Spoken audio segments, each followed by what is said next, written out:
Howdy. We're doing the tarot cards tonight, and we have a few different ones going. Actually, I haven't shown tarot cards in a long time, but I have been making them, so we're going to go over them soon. But me and Scotty, I'm hanging out with Scotty here. Say hi. Hi. We were drawing tarot cards, and then all of a sudden this thing kind of came to my mind, and I was like, hold on, I want to draw this, and kind of explain my thoughts on potentials and reality. This is going to be really interesting, I think, to see where this goes, because I've not ever tried to draw this. But I guess this is something that kind of, came to me one night while I was hanging out at home in Winnipeg before I left for Spirit Quest.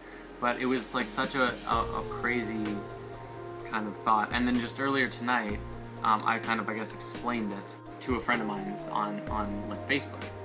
So, okay, let's see if I can put this into a visual drawing thing that I can like show and explain. This right here is you in the now.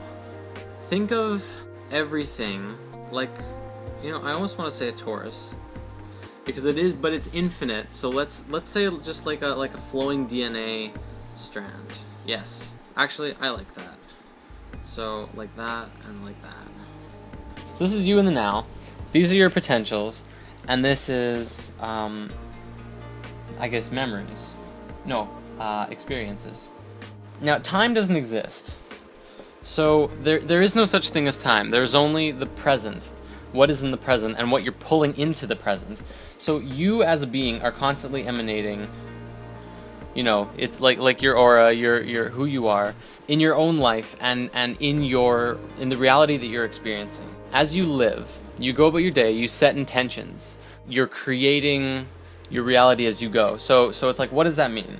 As you're in the present, for example, let's say you're like, I want you to eat. Your stomach sends out the message that it's hungry, right? So it automatically that creates a potential, and that potential, begins to exist only as a potential that's not yet manifested. This potential, for example, exists as for maybe you going to the kitchen. So we'll say going to the kitchen, right? So you have the option to now move into that potential, or rather that potential will come to you because it exists.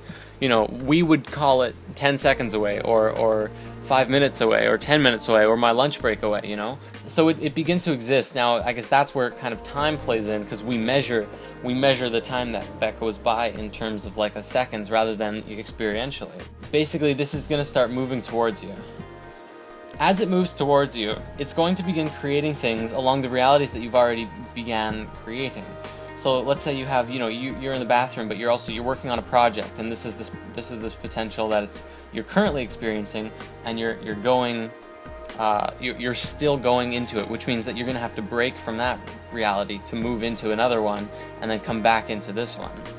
Because when you leave from your project that you're working on, it no longer really exists, at least not in your reality.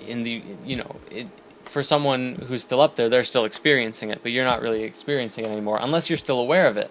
If if the kitchen is right next to your computer, then you're still aware of it, then you can merge them together, or you take your laptop with you, or you take your iPad or your phone with you, and you're still on Facebook. You're bringing parts of the experiences into your reality and merging them all together. Anyways, when this also applies though if you're sending out good or bad intentions. So depending on how you feel, that's what's going to begin to manifest down the road, and they're going to keep coming towards you. Now, for manifesting awesome stuff, you just have to be able to follow through, I think. And this is where The Secret what the movie The Secret talked about was that you're creating this, you're sending out the thought, which I guess is like you projecting your consciousness into what we call the future. The thing begins to be created. For example, let's say you're doing like a road trip. You create the potential of a road trip, which is this big thing over here, which means everything else is going to have to move aside for a bit. It's going to start affecting the other parts of your life. So now all of a sudden you're going to have to be like, okay, well, I'm going to have to take off time from work. Where's the money coming from? And this is where opportunities come too, because then it's like, here's this 2-day animation job, and you can get paid enough money to go traveling. So that's another potential. So this comes into how you react, plays such a big part in this, because depending on how you react will both affect the experience that you had and change the potentials that you're about to have. For example, you're driving your car and somebody cuts you off. You know, you're driving, you're on your way to work, and you're doing okay. You're just you're that neutral level. You're not like, you're not happy, but you're not sad. And then someone cuts you off. Well, now you can choose how to react to this. You can, it happens for you. Suddenly it becomes an experience. It no longer exists anymore, and now you're in a new position. You're somewhere else. You're somewhere different. Even if it's just that, mentally, like your thoughts about the situation. You're no longer in the passive state. You're in the angry state, or you're in the forgiving and loving state.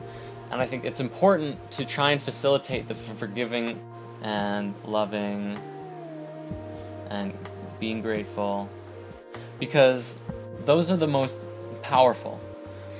And also they're the easiest to deal with, because if someone cuts you off, you can drive the rest of the way to work being like, that son of a bitch, and just super angry.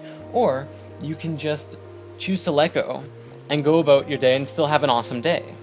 And it becomes easier to have an awesome day if you're not holding on to this angry experience way down here.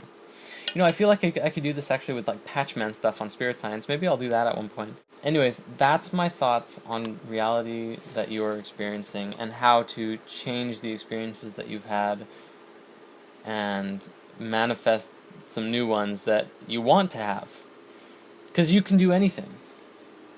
With the Australia thing, because I brought up that in the other video, and what was happening to Australia, and some people probably, actually, while I'm recording this, I haven't posted that video yet, so I don't actually know, but I assume some people are going to be like, what, how the hell do you have money to go to Australia? I thought you only had like $200. And that's true. I have less than $200 now. Well, yeah. But what was amazing was that I set the intention for Australia. And I was like, I'm going to go to Australia at the end of the month. And within a few days, I had manifested a short job opportunity that paid quite well. And it paid $1,000, and that completely covers my trip to Australia. So I was like, I need to go to Australia. This thing appeared in front of me, and I was like, okay, I'm going to do it. So I did it. I got the money, and now I'm putting it towards the thing that I want to do. And it's just allowing me to go.